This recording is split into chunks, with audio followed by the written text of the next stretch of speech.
Wrong way. I did the wrong order. Okay, no, we're gonna try this again. Hold on. No, nobody go anywhere. I don't know why I can't get this right. I don't know why I can't get this one right.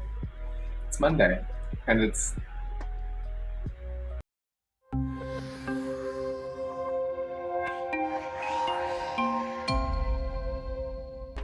Drip, drip, drip. Hey everybody, welcome to Perception Paints. Hello.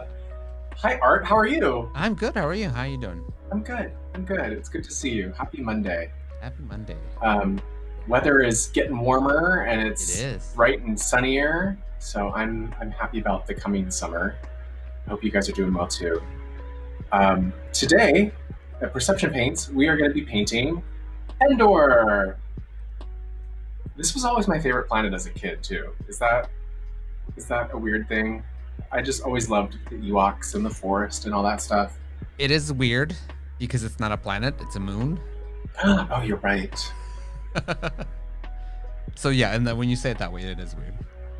Well, you know what I meant. Anyway, I'm Robert. Hello. I'm going to guide you step by step through this painting and show how you can paint it along with me and Art. But before we get started, let's go through materials and make sure we have everything that we need. First off, I've got my 16 by 20 inch canvas. You don't have to use a canvas. You can use paper or cardboard or, I don't know, whatever you have handy. It also doesn't have to be the same size or shape. It can be whatever you have available. You can also do this painting or this drawing digitally if you have your iPad or your Surface Pro. Same thing. Just make sure you don't paint on your Surface Pro because that would be really bad. And you'd have to buy a new one. A new one. Are you going to be... Whiteout doesn't work on your iPad, by the way.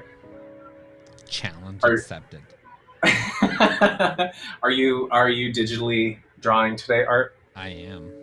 Okay, awesome. You're all charged up and ready to go. I'm all charged up, ready to go. But we do have Ryan. No, that's not what I wanted to do.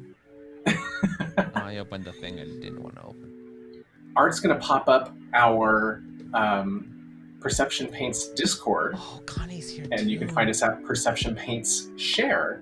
You can show us your video feed. Look, there's Connie. Hi. Hi, Connie.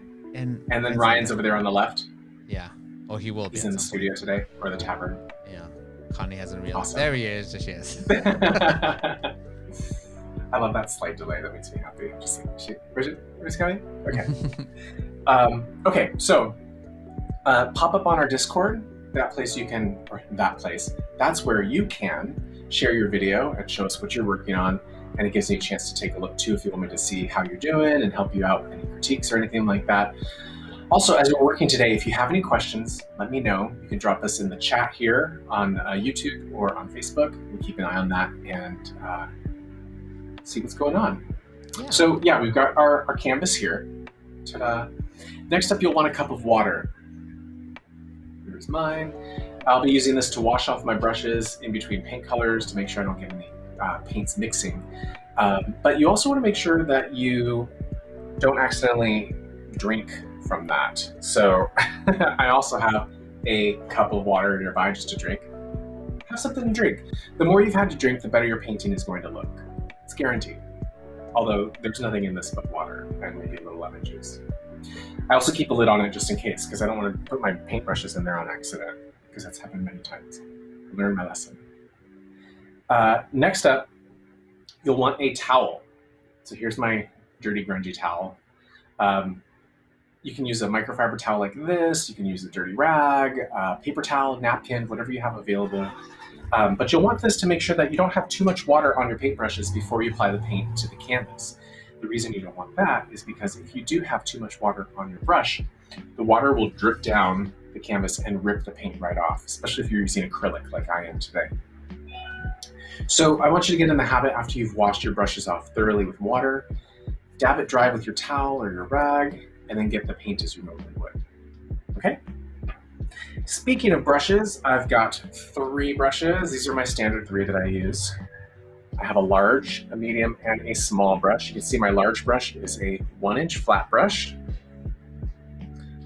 My medium-sized brush is a 1/2-inch flat brush. And my small brush for detailing is a number 2 round. You don't have to have the same types of brushes that I have. As long as you have a large, medium, and a small to work with, you're golden. You're ready to go. Next up, we'll want paint. Now, I'm actually just using 3 colors today. You can see on the sample over there on the right, our inspiration is a very monochromatic painting. It's just different tints and shades of green. So what I'm doing today is using white and black paint to create my light and my dark shades or tints. And then I'm using one shade of green. This is phthalo green, PHTHALO green. This is kind of green with a little tap of blue in it. So it's not quite aqua, it's not quite teal. It's, I almost think of it as like a peacock green, if that makes sense. But you can accomplish this painting with just a standard green. If you've got an emerald or sap green or classic green, grass green, anything will work. Just we'll play with black and white and add and subtract that light and shadow to get those different shades as we're going through. And that is it. I realize my phone keeps going off, so I'm going to turn that off real quick. Unless Art is trying to text me. Art is not trying to text me. I'll turn my phone off. Okay. But that's it. Again, if you have any questions, let me know. If we're working through the painting and at some point you're thinking, oh, shoot, I screwed it up, don't panic. It happens all the time. It's okay. Sometimes you just need to pause for a minute and let the paint dry. And then once it's dry, you can go on top of it with a layer of white, let that dry and cover it up a bit with another color. Or you might get lucky and just be able to cover up those little happy accidents, right? Bob Ross said. But yeah, other than that, we're ready to go. So we'll do our quick toast. Actually, Art's not here. Where did Art go? He usually does our toast with us. Well, we'll do a toast with him once he gets back, all right? So let's get started on our background. We're gonna start from the top down to the bottom, creating a nice green gradient from darkest green to lightest green. So I'm gonna get my brush just a little bit wet, tap that dry, and I'm gonna go in with my phthalo green, just straight phthalo green for now. Start on the top. And with nice, broad horizontal strokes, back and forth, left to right, we're going to start to fill this in.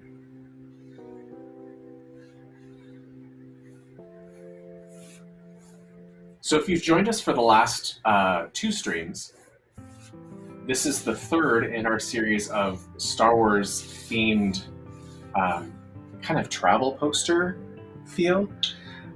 So we started on Tatooine, and then we were at Hoth for last week's, and so this week we're on Endor. And they all have the same kind of look and feel. So they all have this nice gradient background. They all have this kind of layered dimension in the front with the trees and the mountains and stuff. So this could be a really cool triptych if you've got them all set up on a wall in your house. And we're looking to do 9 of them, 1 from each film. So you can have a whole series of all 9 of the films up here, which would be really cool. Okay, I'm back. Can you start over? Hi, yes. Hi, I'm Robert. So we're just starting on our background, like we've been doing in weeks recently, starting with our darkest tone on top and starting to lighten it as we go. So this is our phthalo green. And I'm about, I want to say 5 or 6 inches down from the top. Once you're about there, I'm going to take a tap of white and start to lighten this up.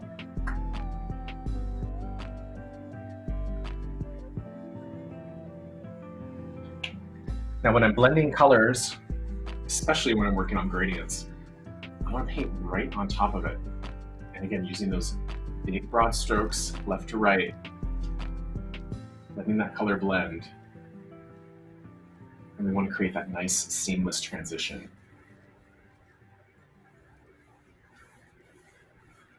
If you need to, you can add a little tap of water. That helps to break up the paint a little bit. Just remember, you don't want too much. You don't want it to start to bleed down there.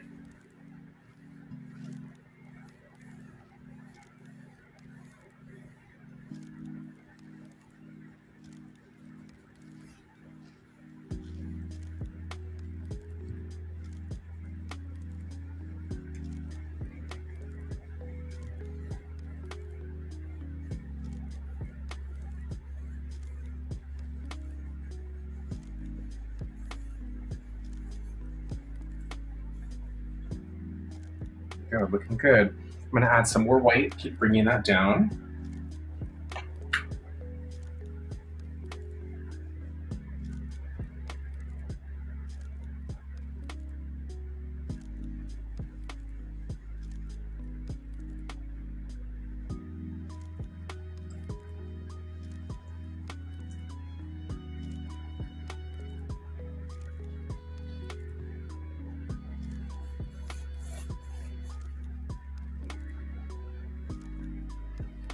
I still want this to be pretty green as it's coming down. So if it's getting too light too quickly, you can add another tap of green and just let that kind of balance out as you're building it down.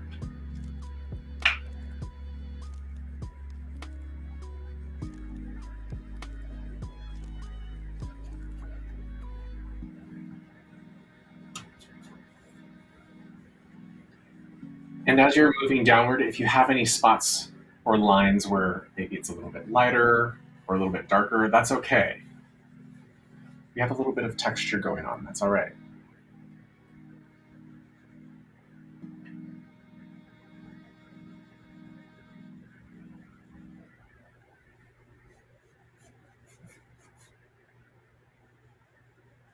I'm adding some more white. And as I make my way down, you can see it's getting lighter and lighter.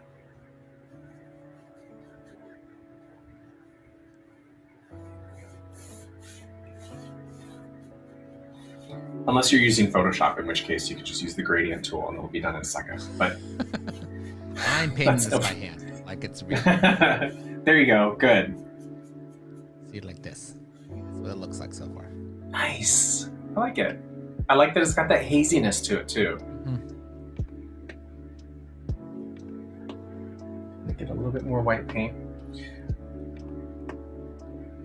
So gang, as Art clarified earlier, and I knew, of course, but I just wasn't thinking. So we are painting the Endor moon. But it's the moon to which planet, Art? I don't remember. It's a big gas giant. Is it part of Alderaan or? No, I'll tell you. No? Okay. It's got a weird name, so I don't remember the name. But it's a big gas planet, so you can't land on it.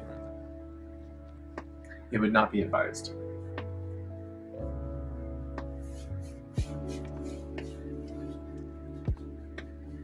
Tana. Well, it's known as Tana to the Ewoks. Oh. You know, I don't think I've ever heard that. What just happened? Music stopped. It's the Ewoks.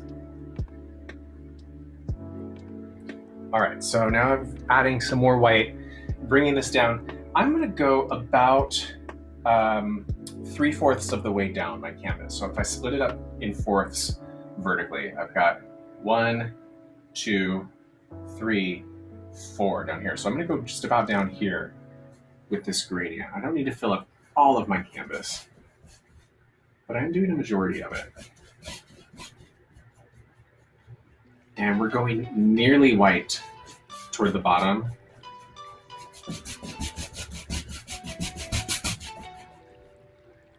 But you don't want it to be pure white down there. Just very nearly.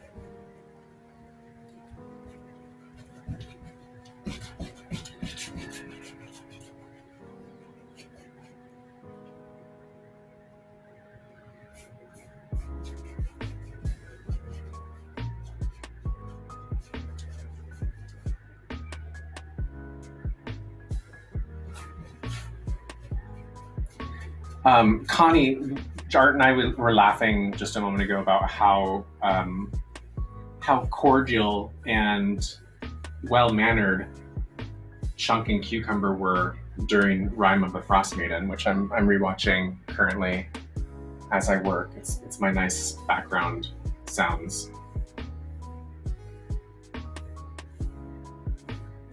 Reaction from Connie coming up.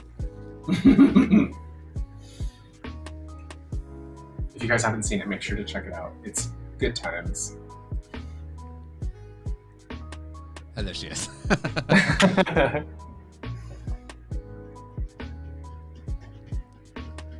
All right, that's looking pretty good. I'm happy with that. I might add a little bit more white toward the bottom just so it fades out a bit more. But before I do that, I want to wash off my brush. So I'm working with just my white tone down here.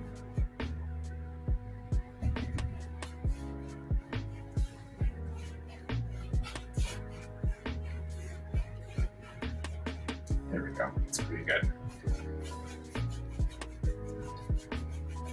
And I'm just working through here to kind of even out some of my color gradients. But overall, it's looking pretty good. Pretty happy with that.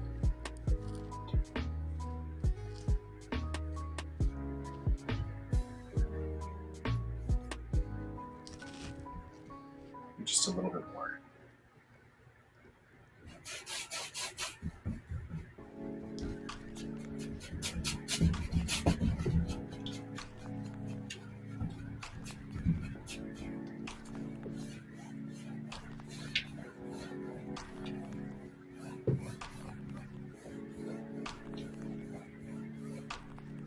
There we go. That's better.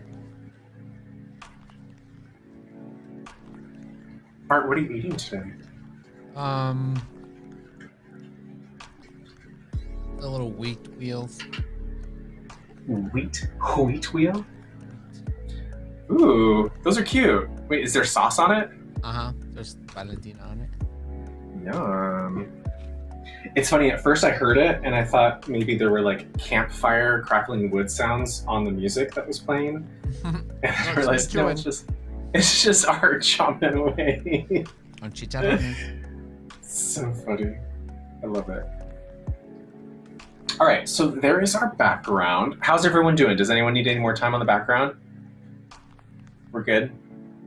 Ryan, okay, well, as you guys are finishing up on the background, we'll do a quick little toast because we didn't do it before. We wanted to wait for you, Art. Yeah. Okay, so we got our drink.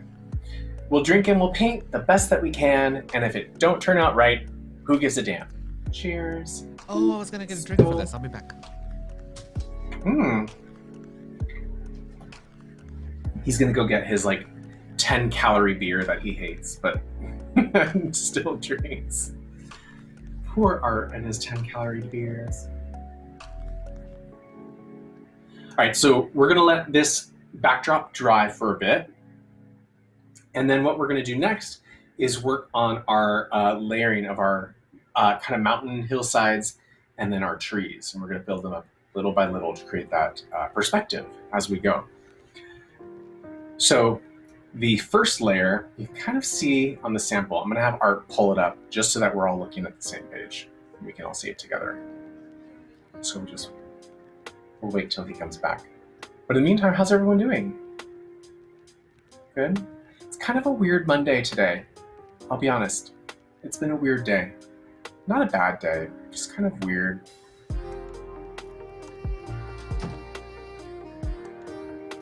I don't know why. There he is. Oh, you in the meeting? Hi. No, it's okay. What, did you get one of your, like, 5-calorie beers? No, I got whiskey.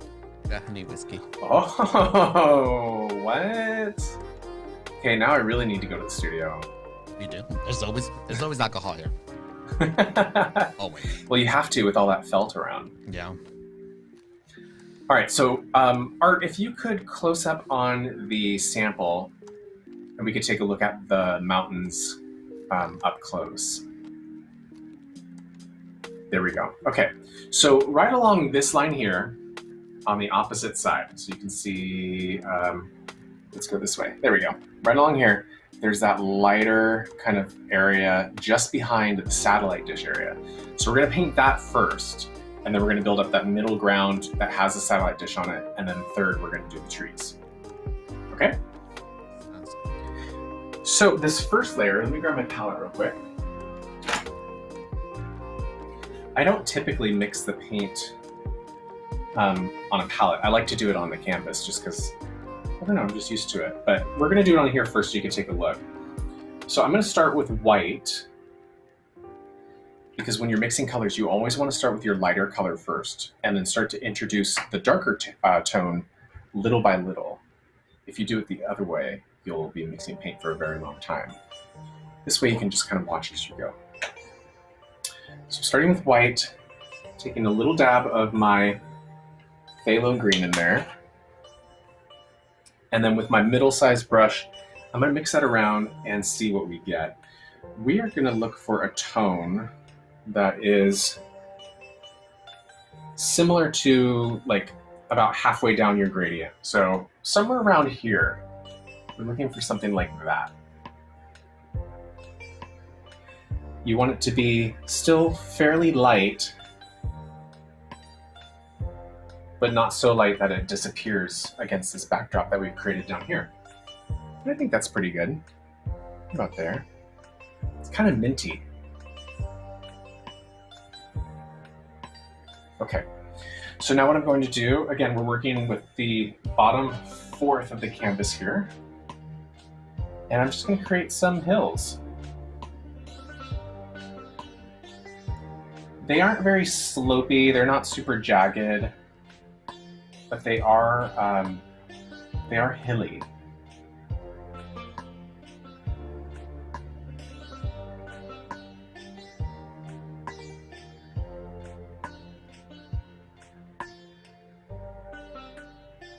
And let's see, I'm gonna go just about 3/4 of the way across the canvas. And I'm just gonna let it drop off there. And then I'm gonna go back in and just kind of clean up some of my shapes. I want these to look nice and sharp.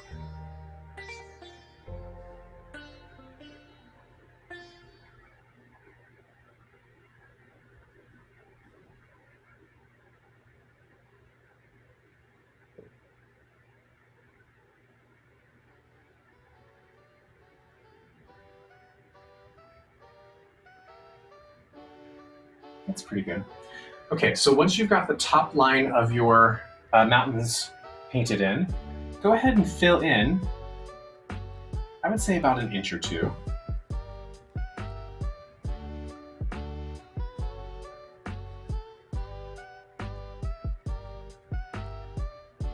You don't have to paint everything downward because we're just kind of underpainting for the next layer, which means we're going to actually put right on top of that. Imagine it's like a piece of paper. We're just layering pieces of paper on here in different colors.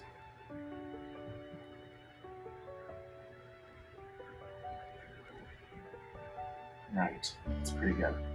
Now, as you're doing this, you also don't need your paint coverage to be super thick or goopy. You're just looking for pigment coverage. If it's too wet as you're layering them on, it becomes more and more difficult to add those second colors. So keep it light as you're adding it.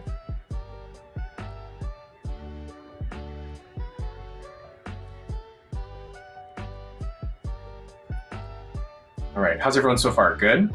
Mm-hmm. Yeah? Okay, so for this next tone, I'm gonna take that same base color that I've just mixed, and I'm going to add another dollop of my darker pigment. Swirl that around.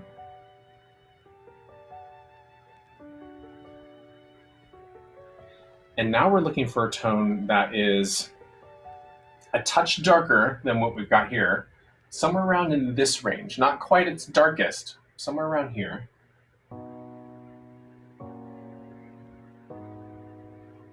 And I'm just gonna hold that up to see how dark it is. I might go another dollop just to make sure. because I do want it to stand out.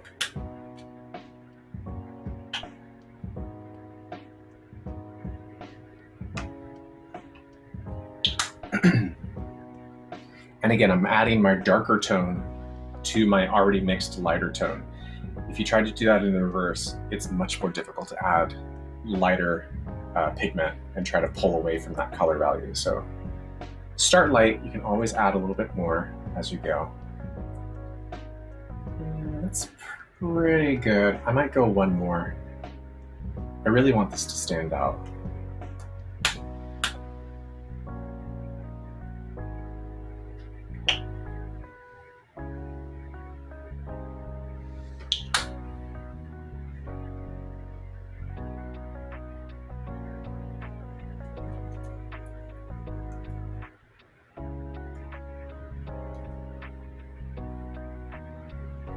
Yeah, there we go. That's much better. Okay.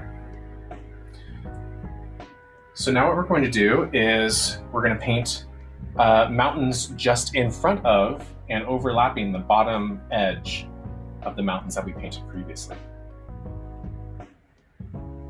So just take your time and build these out.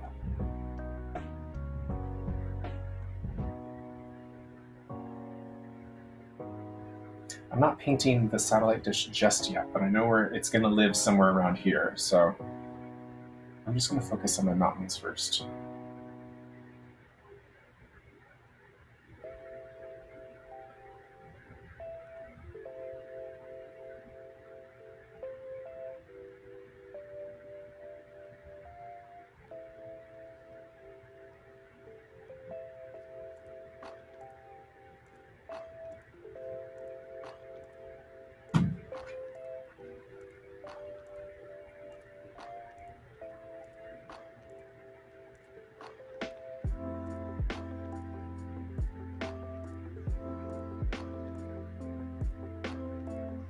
And eventually, this second layer of mountain is going to overlap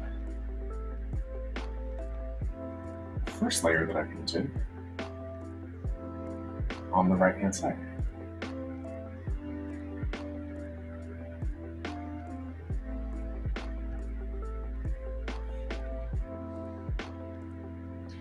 And then I'm going to paint this down, I would say about 2 or 3 inches. It doesn't have to go all the way down. Again. Jimmy Sussman on Volume says only happy accidents. There we go. It's all happy accidents, right?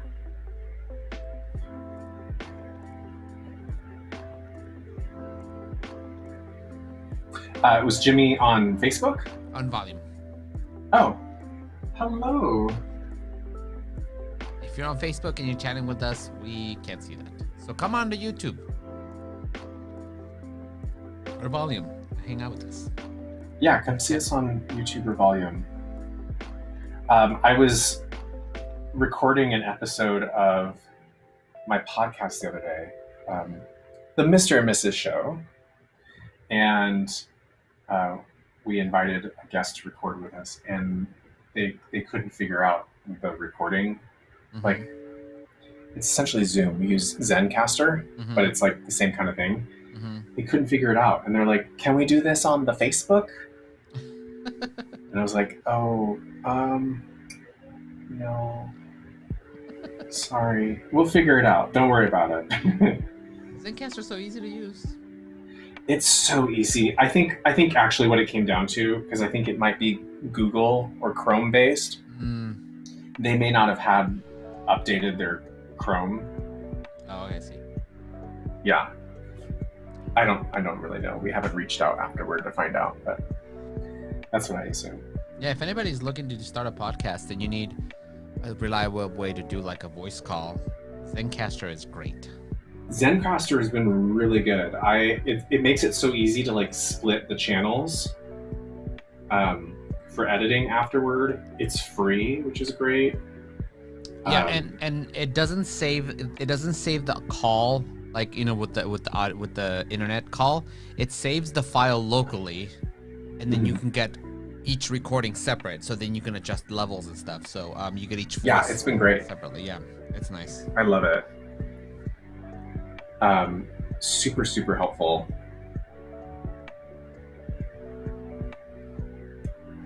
All right. Pretty cute. All right, so we've got our second layer of mountain there. While I'm still in this same green tone, I'm gonna wash off my brush just to make sure I have all that extra paint out of there. I want my brush to be really nice and thin and crisp. Let me get all this paint out.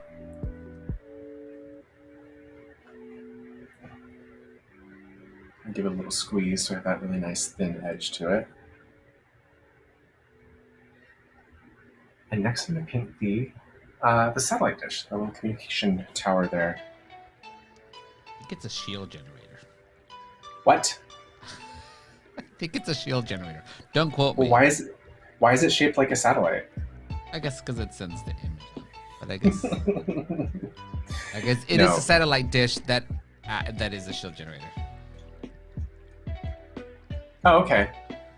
That's fine.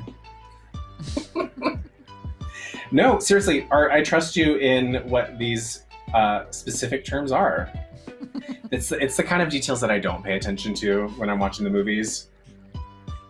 But we should be calling them what they're called, right? Yeah. Yeah.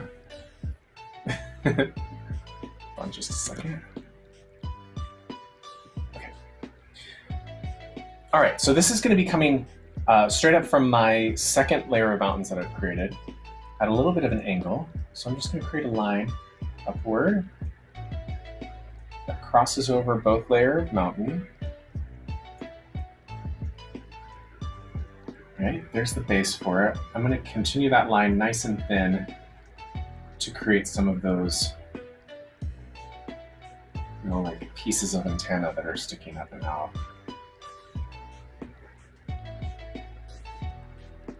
There we go. Okay, and then from about here, right about where the first mountain range kind of meets, I'm going to create the bowl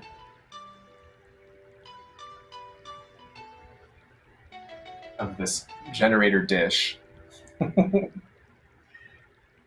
just build out to the sides.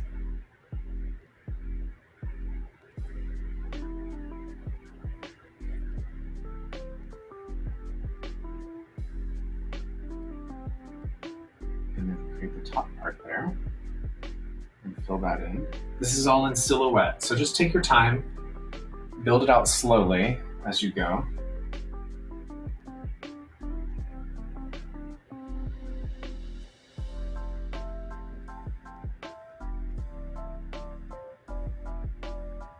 There you go. You know what I should do? I'm gonna find a reference image so you guys can see it. Oh, yeah. Like last time, that was so funny when you brought those AT-ATs onto your painting.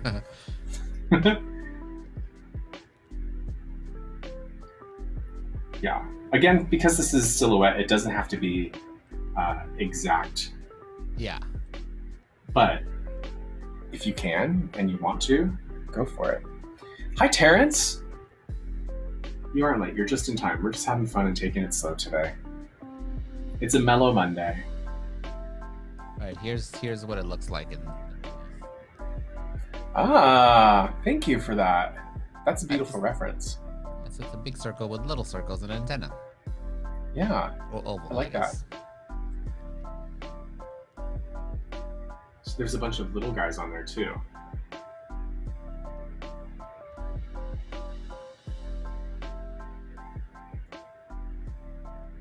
And you can do this with your smaller brush too if you want. I like to use my middle-sized brush because it has a bit of a thinner line to it that I can control. Yeah, totally up to you, whichever one you're feeling most comfortable with in the moment.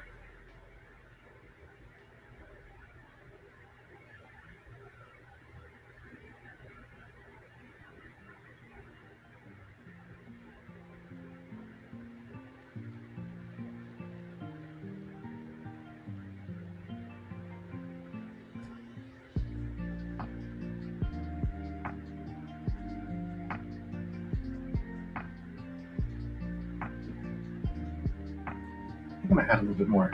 Terrence, how are you doing today? Everything good? It's quiet in the chat today. It is. Everybody's painting. Man, you're focusing. Oh no, that's the volume window? I didn't show you.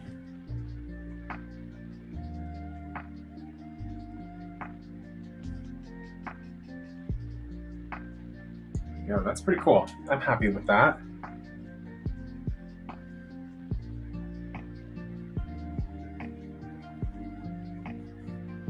All right.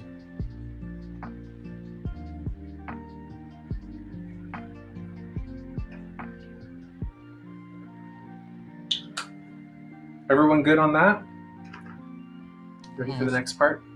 Almost? Okay. I mean, you can move on. Don't wait for me. Okay. All right, so this next part, we're going to be doing the trees up in the foreground. I'm actually going to take my phthalo green as a base, and I'm going to add a little touch of black to it because I want this slightly darker than what is up here on the top. So I'm going to find another space. Let's do it right on top of this gray. So this is going to be mostly green with just a tap of black.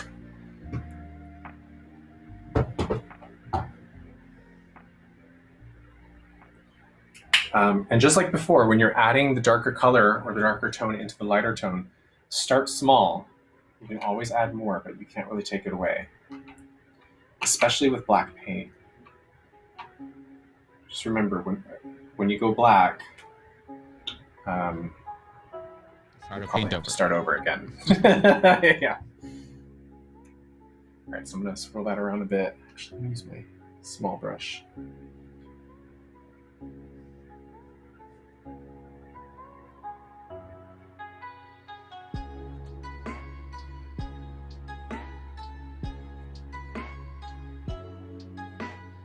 Ooh, that's pretty good. Yeah.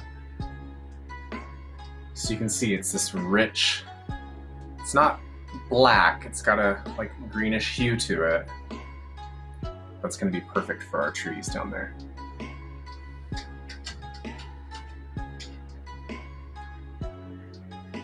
Okay, so what I'm going to do now is I'm going to do my trees one at a time.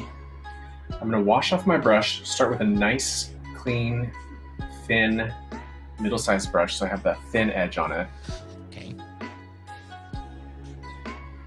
And I'm just going to build up my trees. So let's just start down here in the center. I'm going to paint upward from the bottom up.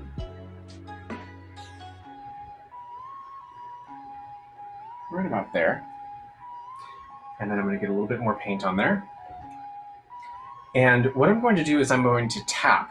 I realize we haven't done trees on this yet. So I'm going to tap on either side, and I want my brush to be angled a little bit. So you take a look here. There we go. Okay, so my brush right now is standing straight up and down vertically.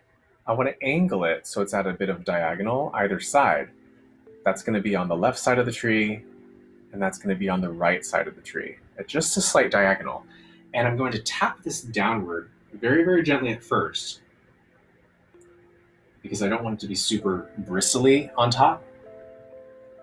And then Art, if you can zoom in just a touch on this one. Yeah. So we can take a look at my tree. Nope. Let's go down here.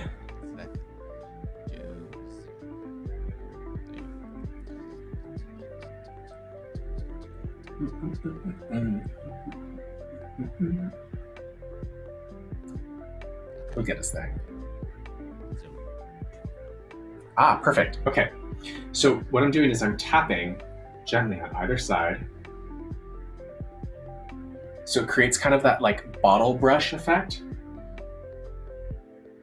Very, very light on top because we want that to be very thin and spindly.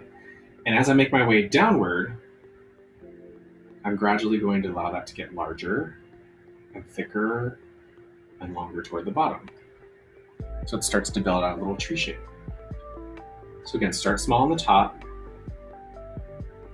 and I'm just twisting my brush diagonal to diagonal on either side of the tree.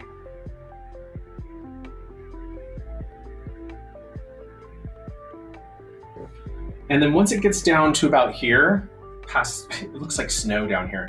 Once it gets down there, I'm just gonna leave it alone. You don't have to define it too much, because after painting a few of these trees in this way, they're gonna start to overlap and build on each other. And then we're gonna fill in the rest of this with just solid green. Okay?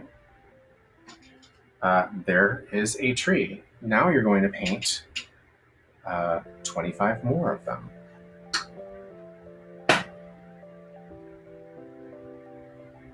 You don't actually have to do 25. You can do as many or as few as you'd like. You're just building them out. You can also paint them solid. Like if you wanted to paint a triangle first and then add on like little like tree, like boughs and branches and stuff. But I find that these look a little more organic, and it takes a little bit longer, but it's nicer in the long run. So just take your time with it. Enjoy the meditative tree painting process. Once you get into it, after you do a couple of them and you get the feel for it, it just becomes very chill and zen.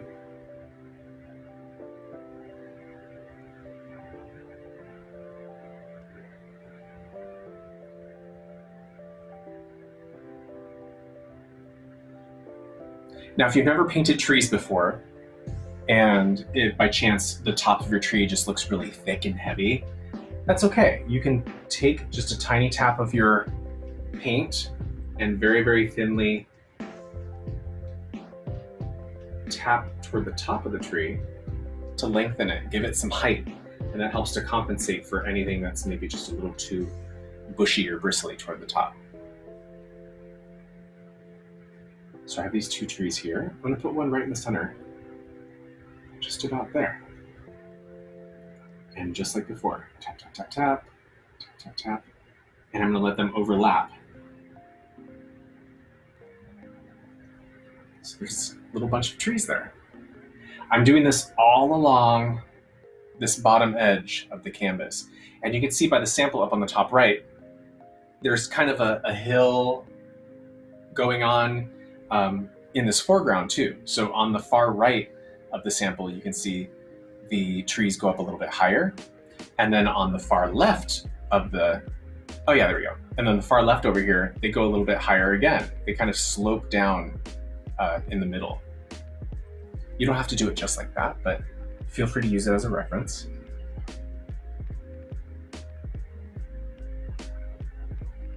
And get those trees on there. How's everyone doing on trees? They doing okay?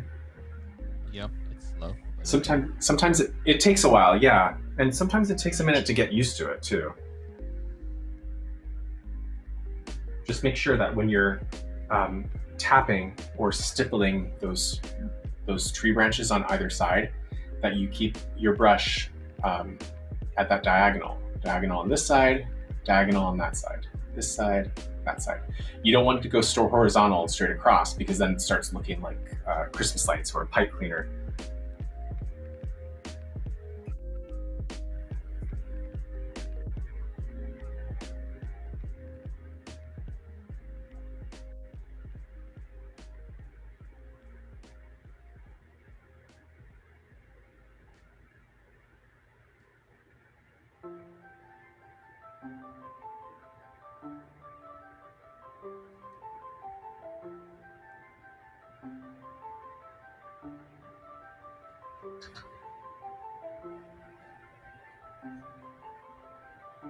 Hey Art, have you watched any of the Bad Batch yet? Yeah, I'm watching it every week. Oh, I haven't seen it yet. It's really good. Yeah, it looks amazing. I haven't finished Clone Wars yet, unfortunately. Oh, you should finish Clone Wars, definitely. Okay, that was my next question. Okay, I'll wait on it then. Mm-hmm. I love Clone Wars, but I'm late to the game, so I have a lot of catching up to do.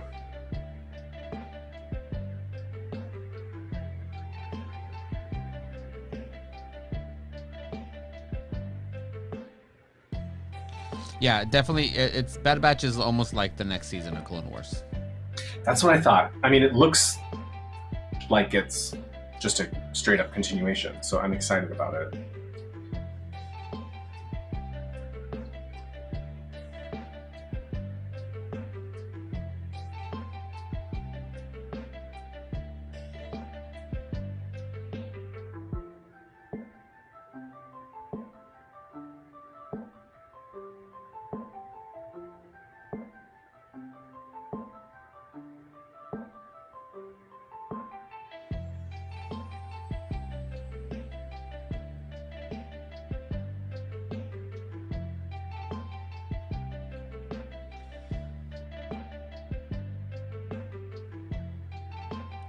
Let's chicken in on Ryan's trees over here. Yeah, let's see how everyone's doing. Nice. Looking good, gang. I mean, there's plenty of different ways to do trees. Go with whatever flow works for you, whatever gives the look that you want. Just take your time, build them out little by little. How far are you in Clone Wars? Oh, I think I'm like mid season 3. Oh yeah, you still got a while. Yeah, because there's what, 7, right? Mm-hmm. And they're like the first like 5 or 6 seasons are like 24 episodes each. Yeah. I'm taking my time with it. Like, it's not the kind of show that I want to just have passively playing while I'm working. Mm-hmm. Because I really want to pay attention to the story, and so I know what's going on. But also, I'm watching them not in the order they aired, but in like chronological story order. So I'm kind of flipping back and forth, which doesn't affect the play order too much. Except there's a couple episodes where something happens in season 2 that makes more sense to play before an episode in season 1. Oh, okay. It doesn't make a big difference, but it helps me. My brain just works a little more chronologically that way to really understand what's happening. Just because there's so much and there's so many different characters. But yeah, I found a website. I can't remember which one it was, but a friend of mine. Oh, Jordan. You know Jordan Rushing. Mm-hmm. Yeah, Jordan was talking about it at some point, and he's like, yeah, check out this website. It gives like the real order of the episodes, and that'll probably help you to understand it a bit more. Okay. Yeah.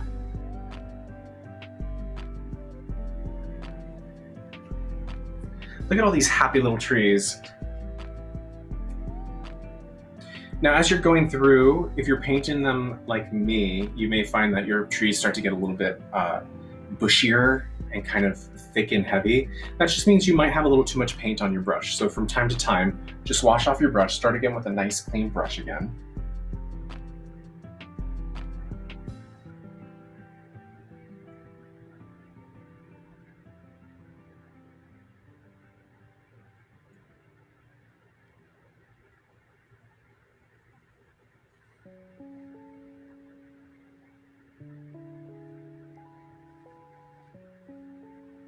So I'm going to start to get these trees higher as we go up toward the right-hand side.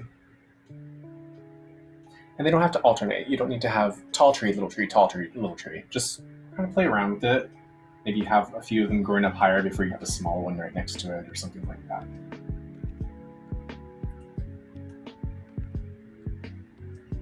How do you select multiple layers in I always forget. How do you what? Select multiple layers. I just figured it out. Oh. In Procreate. You swipe. Right. Or correct. But also, yes, right. You swipe. But also right.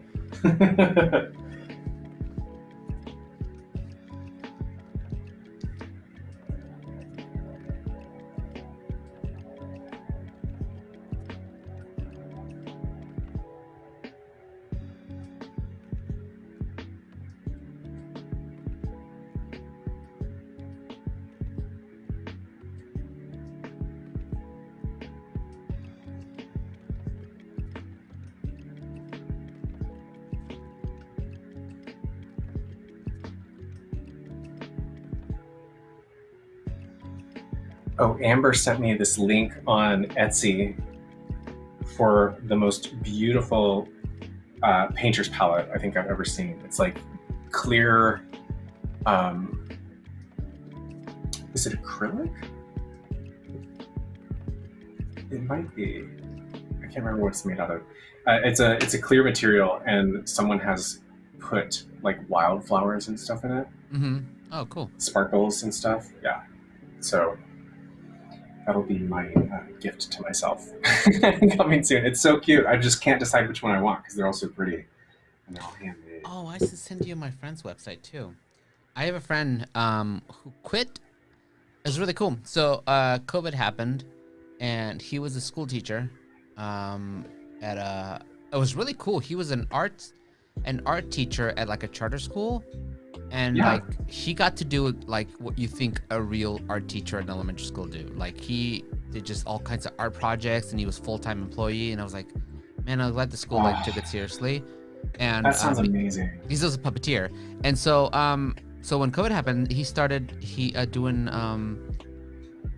with his girlfriend, I think, doing like a bunch of ceramic work, and now they quit teaching and they moved on to do a ceramic store, and they do a bunch of art supplies, like little ceramic, like cups and ceramic paint palettes and stuff that are all handmade. They're really pretty. Yes, please share it. That sounds so cool. That's great. So they were both able to quit their teaching jobs and do this full time. I don't know about her, what she did, if she quit or not, but I know he did. And they actually just moved to like somewhere where houses are not $1 million, and they just bought a cute little house with land and stuff, and they're gonna do this like art stuff. I'm like, oh man, you're living the life. I love that. I know. Yeah. I fantasize about that every now and then. Like, I could live somewhere other than California, totally. But then it's beautiful outside, and I hesitate to go anywhere else. I want to live somewhere else, but bring a bunch of California with me. Yeah. And just leave the terrible parts. Just take the nice parts. Totally. It's so expensive, and it makes me so sad. It's hard sometimes.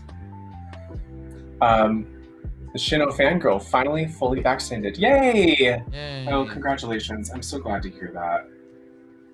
I hope that you're doing well.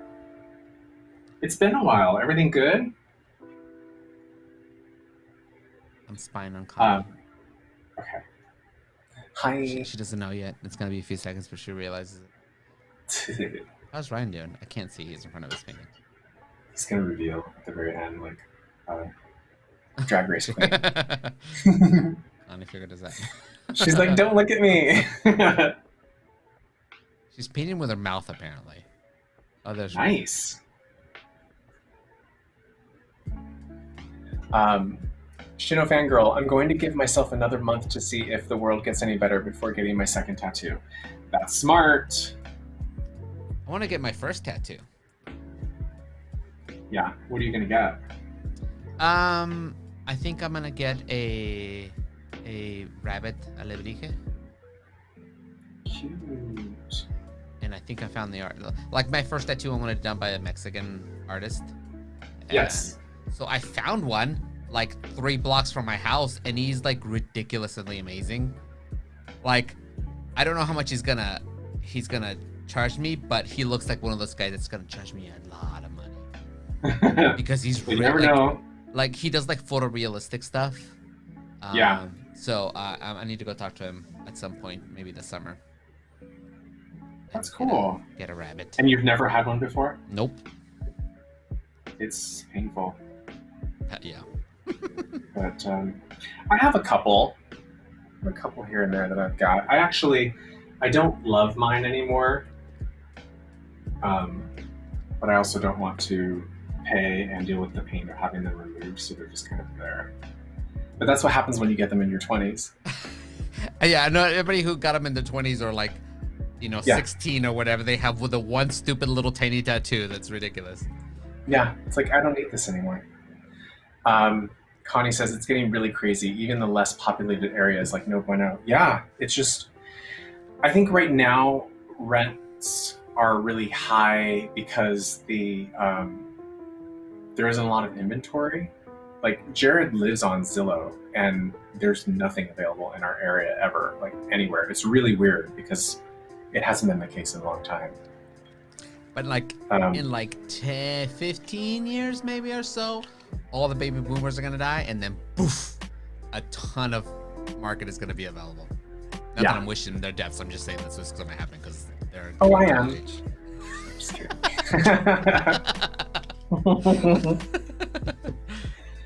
No, you're right.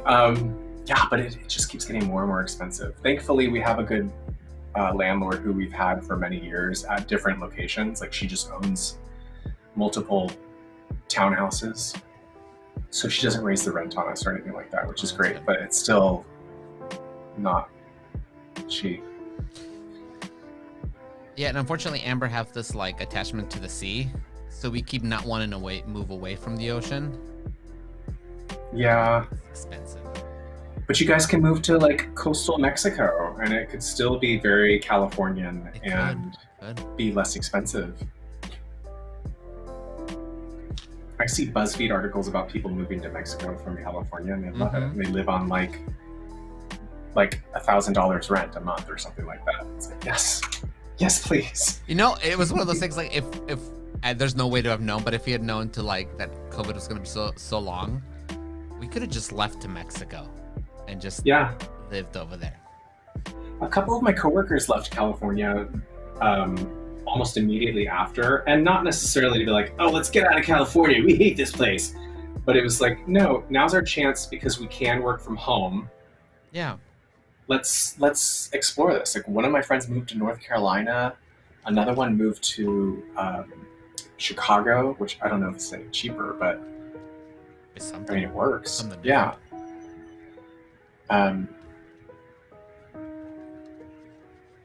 Yeah, but I'm glad that you're playing it safe with your tattoo. Yeah. Before you get back out there, just double check. Jared and I really haven't been out yet. We've both been vaccinated for a little bit now, but we're still a little anxious. We visited with a friend the other day for the first time, and it was very odd and awkward, but ended up being really nice afterward. But we're just taking our time. Like, my little sister's having a graduation party today. Well, my mom is throwing it, and they told us like 3 days before, like, come to the party. I'm like, I'm not ready yet. Like, I want to be there, but give me a minute. Yeah. The Shino fangirl says, piece of advice, Art, get your tattoo in an area that is both bony and fleshy to gauge where you feel the most pain. I got my first one on my chest, and now I know the fleshy is less painful for me. It's gonna hurt no matter. I have like super sensitive skin. Like, I'm super ticklish, and like I feel everything. And I think it's gonna hurt no matter where I am. Like, does Amber have any tattoos? Amber has a few. So she could probably translate to you how much it hurts. Because then after I get this tattoo, I want to go to Dave, who's Will's partner. Dave and Buster's? Just Dave. I'm just kidding. Because he has a tattoo place in LA. That's right. His work is beautiful. Yeah. Maybe get a Star Trek tattoo or something. Nice. Yeah, I don't know. I have one on my hip that was pretty painful. Is it like a butterfly or a star or something? It's a star. Thank you. I told you. You get these tattoos when you're 20 and you're like, what the fuck am I doing? Why do I have this tattoo? I look at it now in the mirror and I'm like, why? Why is that on my body? It has no significance for me whatsoever. I knew it had to be a star or a butterfly, one of those two. I know. You want to guess where my second tattoo is? You want to guess? No, I'm good. Just tell me. No, I bet. Yes. Wait, where was Just the first guess. one? The first one's on my hip. Is the other one on your lower back? Please tell me it's on your lower back. Where would Robert Tafoya get a tattoo? Is it your lower back? Is it long and like tribal looking on your lower back? It is. What is it? Told you. I knew you could. So at the time, I was like really into like Connie appreciated it. Hawaii, tribal culture. Yeah, I know, Connie. Laugh it up. It's totally worth it. Laugh it up. So I drew like a tiki of the Hawaiian god Lono, and it's all rainbowy and has birds of paradise and stuff because I was into like creation and growth and spirit. At least you really liked it when you got it. Oh, I loved it when I got it. But now, I mean, I don't even see it because it's back there. Yeah. I feel bad for my husband from time to time. He has to look at me like walking around without a shirt on. Like I've got this fucking Chuck E. Cheese tattoo on my back.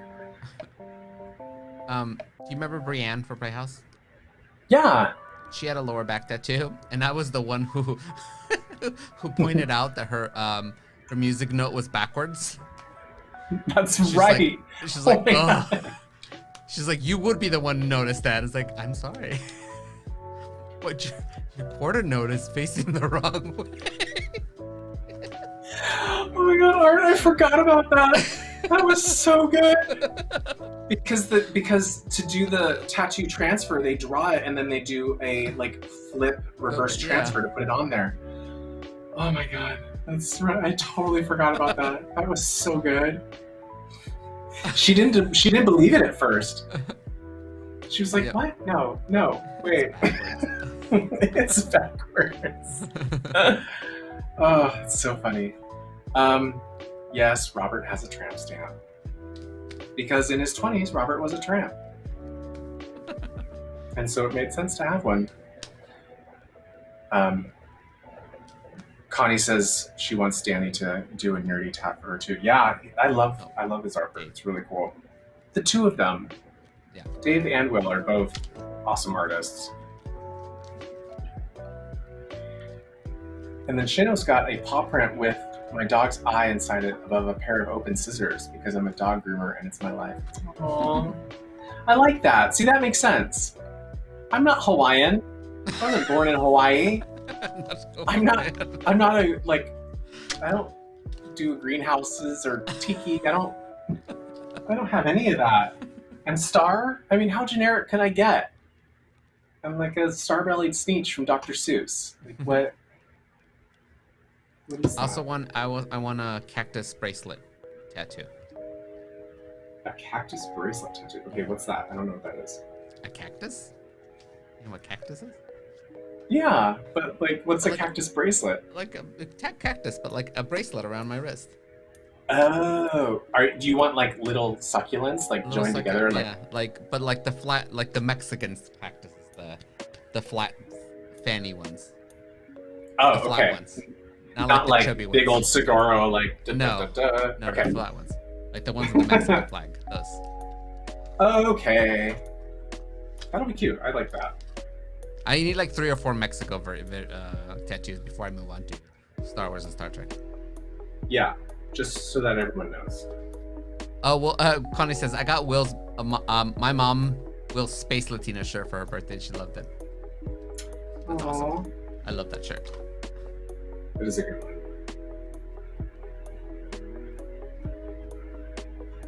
Connie, I feel like you were wearing another one of Will's shirts the other day. It's a really funny one. What is it? It's the the one where he drew the Babadook doing a death drop. And I was like, Babadook, Dook. That's so good.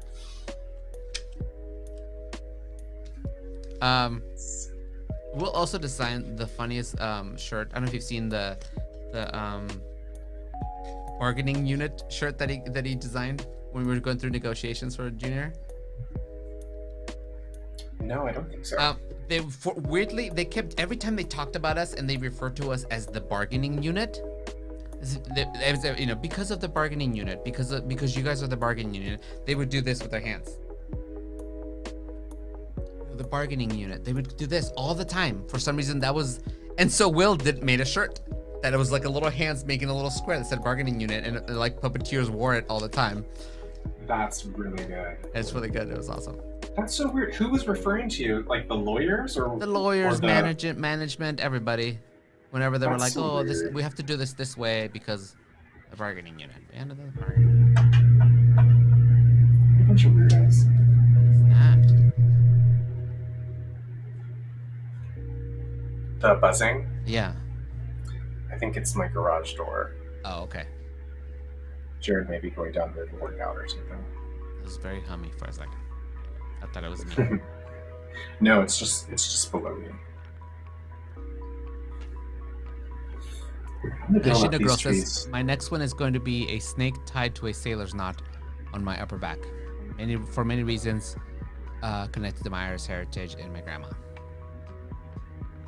I love that. I wish I had a tattoo related to my grandma instead of a tramp stamp thrown on my back. Yeah, the rabbit one is for my grandma. That was her nickname for me. That's cute. I like that a lot.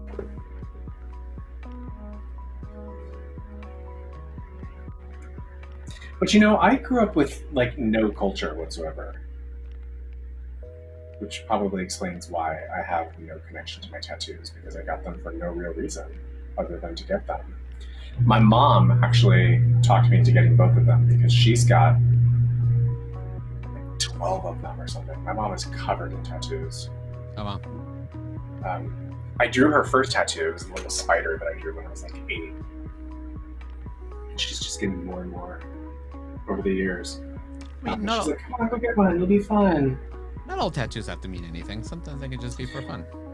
No, you're totally right. I just don't have any connection with them now. So then I'm like, oh, well, why did I do that? But they're a fun memory when you were free and careless and Careless is right. And trampy and stampy.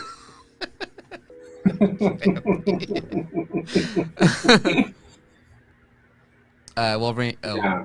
Connie says next is going to be either Excelsior in cursive for Stanley or an Avatar: The Last Airbender. I like. Ooh, that's a good one. Yeah, I like those both too. I feel like with the Avatar, you can do a lot of cool interpretations of it. Like really simplified or just really ornate, and graphically driven. Yeah. It can be really fun.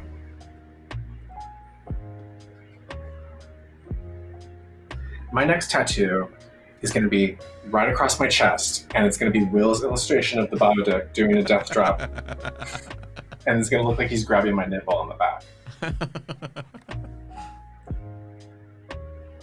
No. The shin of a fang of. You know what I'm talking about.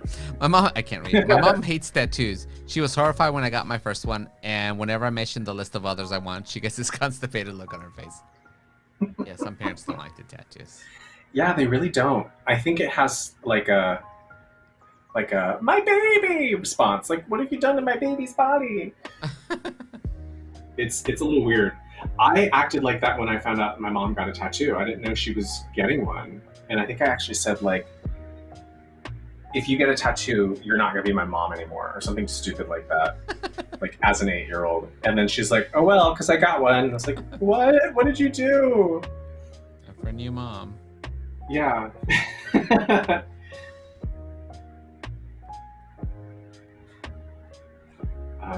But yeah, it'd be different if like, I don't know. My family, we're Italian, but Italian by convenience.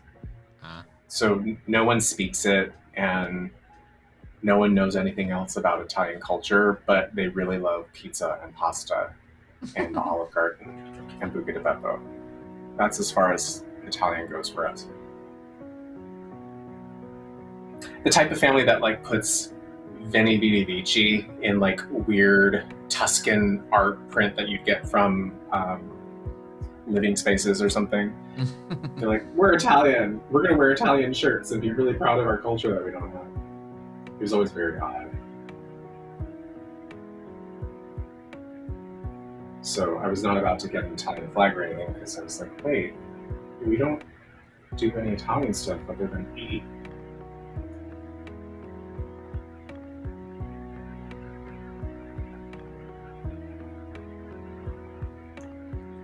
And then I actually grew up being told that my dad's side of the family was Native American, Oh yeah.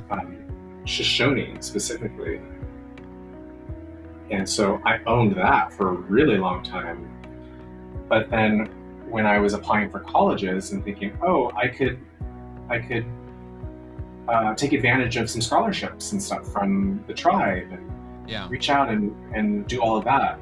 And I couldn't do any of it because my grandfather at the time had no proof. Turns out when he died, we like found a lot of his old stuff, like all of his old photo boxes and stuff. And there are pictures of him in like full mariachi garb and birth certificates that we couldn't find of family members, like his grandparents and everything. Mm-hmm. My whole family's from Baja, California. Like, there's no Shoshone in it whatsoever. Oh wow. We're not Native American. It was all just a big lie, and I have no idea why. It was very odd. He died with the secret. That's crazy. Yeah. I mean, I love it. I'm like, yeah, okay, my family's from Baja. I'll take it. At least I know where they're at.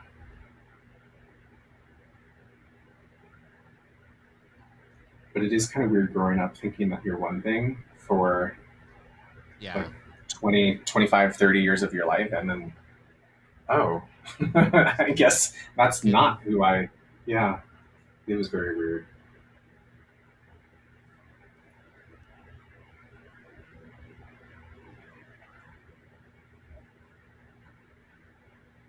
The music stopped. No, it didn't. It's an intermission.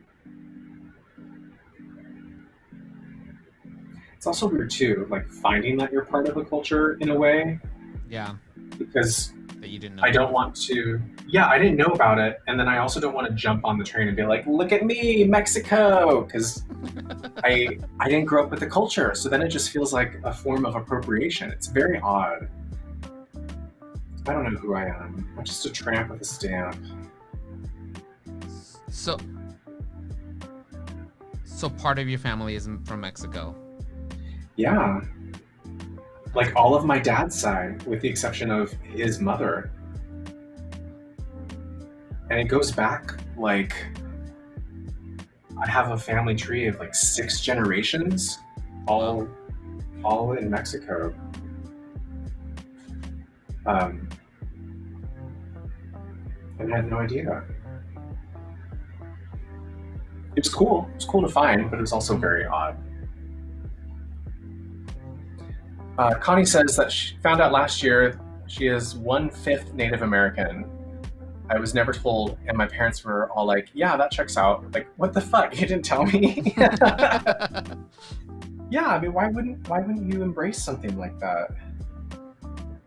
I find it's weird that like my family chose to lie about one minority by covering up with another Yeah. perceived minority. Like, what are you hiding and why? It's very weird.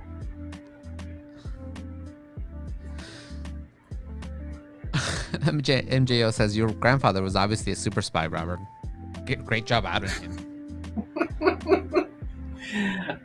He was a terrible person, so he deserved it. Actually, that's not true. He wasn't a terrible person, but he did a lot of things that I would be proud of. So, if he's a spy, he wasn't a very good one. You found his letters. I did. Actually, I think his daughter did. Once he died, it was all just there. So, like, going through his stuff and like, what is this picture of him doing like this dance in full mariachi garb? What is this birth certificate and family tree say these 6 generations of people from Mexico that I've never heard of?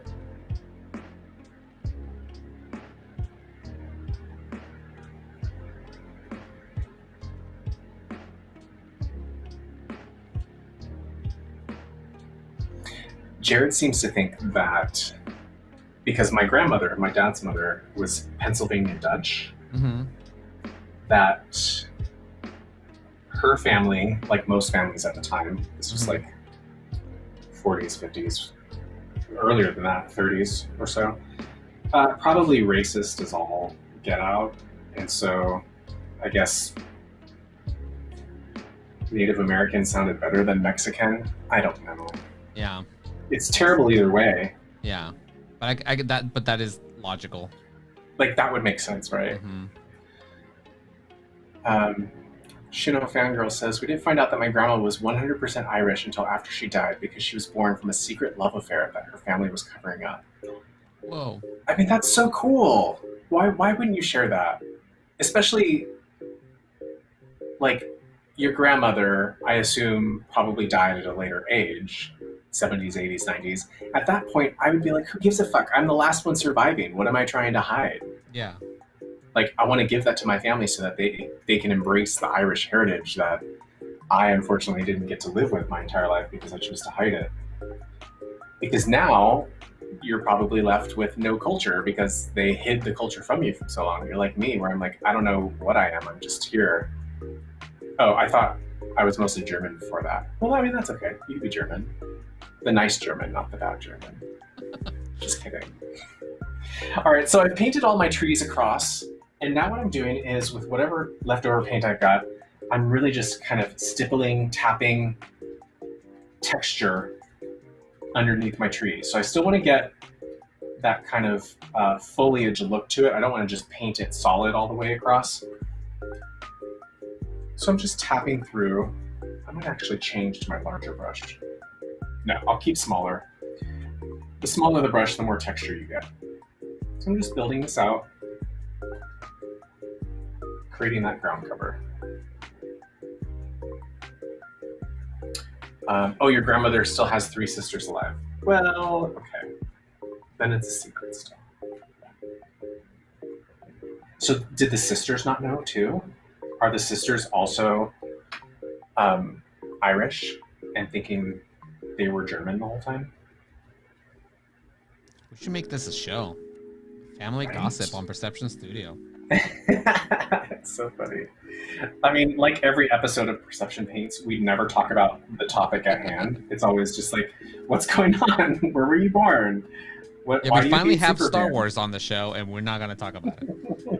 It's so funny. I do the same thing when I'm like working or painting on my own too, though. Like I'm usually listening to a podcast that has nothing to do with what I'm doing, or just kind of zoning out a bit. Mm-hmm. Those like art Legos that they just put out, Mm-hmm. with like the Darth Vader and stuff like that. The one that I got that's like mosaic. That's what it is. They all came with a download of like behind the scenes Star Wars music and interviews and stuff like that. And I tried listening to it while I was building it, and I couldn't. Like I had to do something totally different. It's almost like I have to distract myself.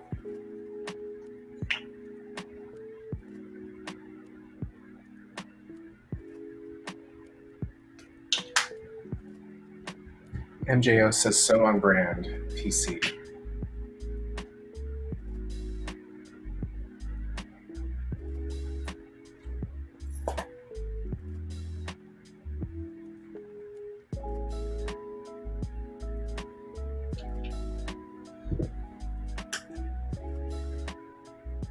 Okay, so here's some more of the inside story. Grandma was the only illegitimate child. The others all knew that they were half Irish. The German side mostly came from my dad's side. That is so interesting. A scandal.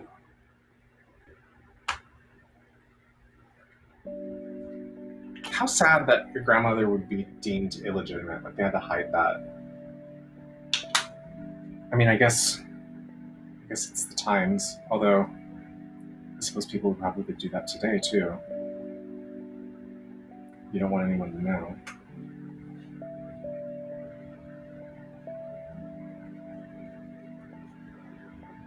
Well, I, for one, think that your grandmother is completely legitimate.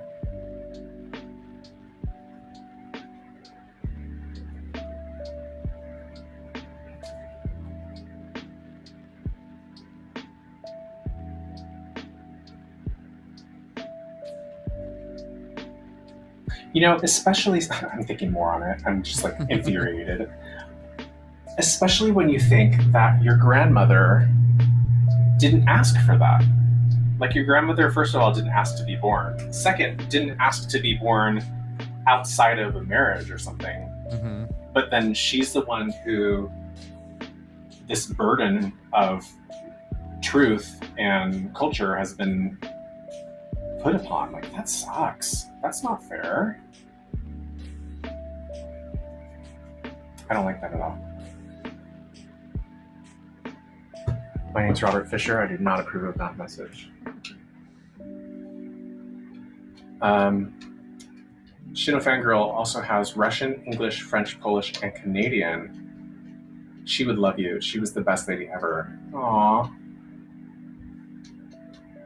Much love to Shino Grandma Girl. I love grandmas. I have fun with grandmas. They're really cool.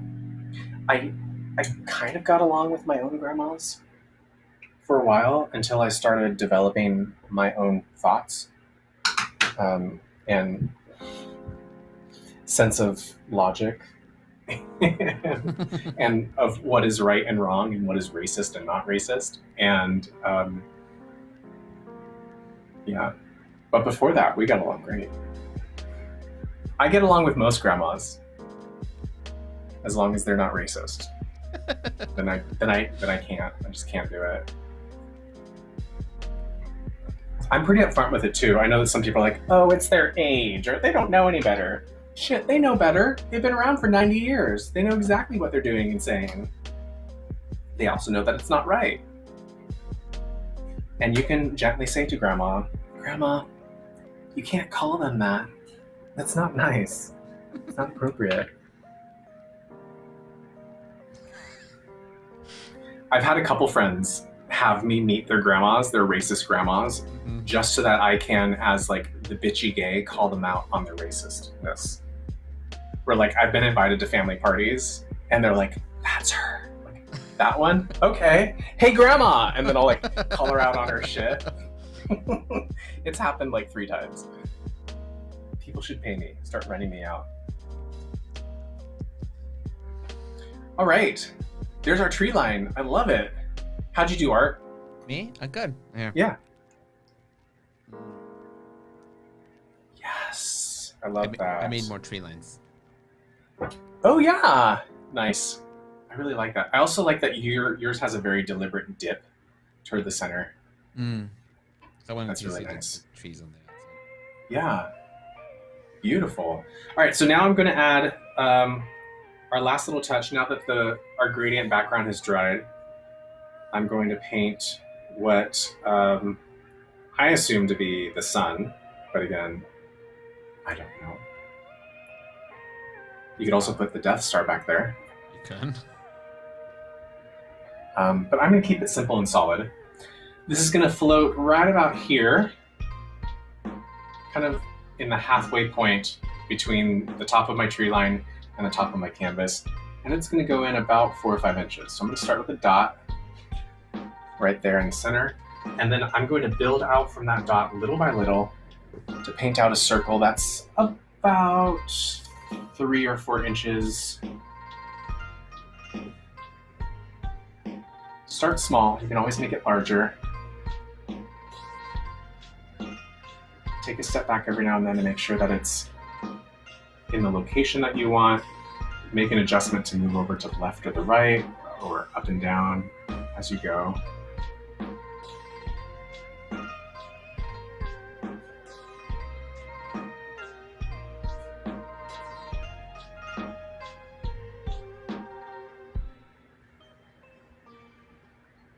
Swap my brush real quick. I don't use my round brush very often. I find like I just don't have enough control with it, and it just starts to get really globby. I really like these kind of flat brushes.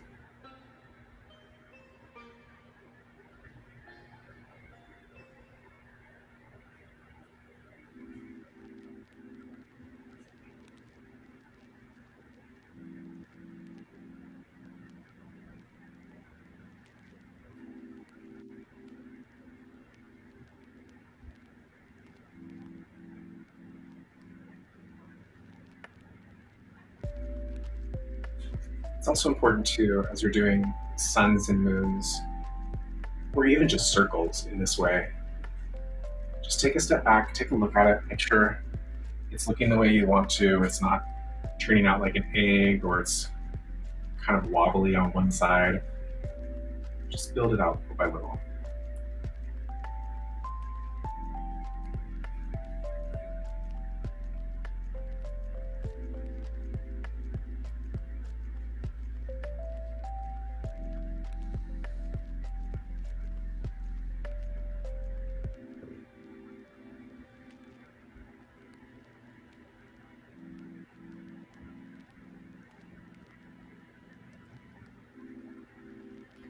I think that's pretty good.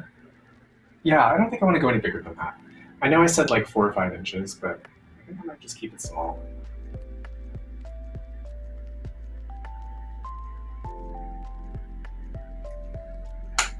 Yeah. Ta-da! Shino Fangirl says, my dad's mom is still going and she's just very Catholic. So we don't get along very well. Yeah, that's tough. I find that sometimes that's more difficult than racist grandma is very religious grandma. Sometimes they're one and the same. Sometimes you're lucky and you get both.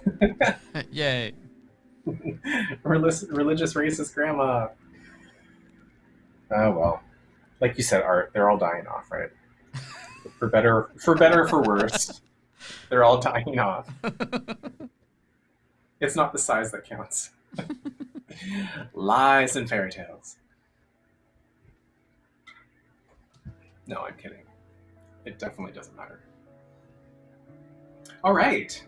There we go. There's our fourth moon of Endor. Let's check in with real quick with Ryan and Connie. We're painting the look. Discord with us. Oh, look, that looks good, I Connie. love it. I love Connie's easel. It's the back of a makeup mirror or something, right? That's so cute. This is Danny. Oh, hi, Danny. Connie, that's so cute. I love that. That's great. Nice job. And then I finished Nice. my planet. Cool. Really well well, done. thank you everybody for joining us. That was a lot of Yeah. fun. And thank you to everybody on Volume for checking us out. And actually, before we go, if you guys don't mind, I would love to play a trailer for what it is that we do here at the studio, and then we'll come back and we'll talk about it. Play it. And we are Perception Studio. Wild turkey that hungers for blood. Hey, How goes Dandy? Hi, I'm Haley. and I'm Andrew. Fuck you. Yes, I'm kind as shit. The room begins to fill with a bunch of cola. Our heroes begin to drown. What my favorite movie of each year was? Yeah. I mean, I'm totally fine if I get crushed by a giant dragon schlong. If that's how I'm gonna go, then like that's a way to go. I believe you.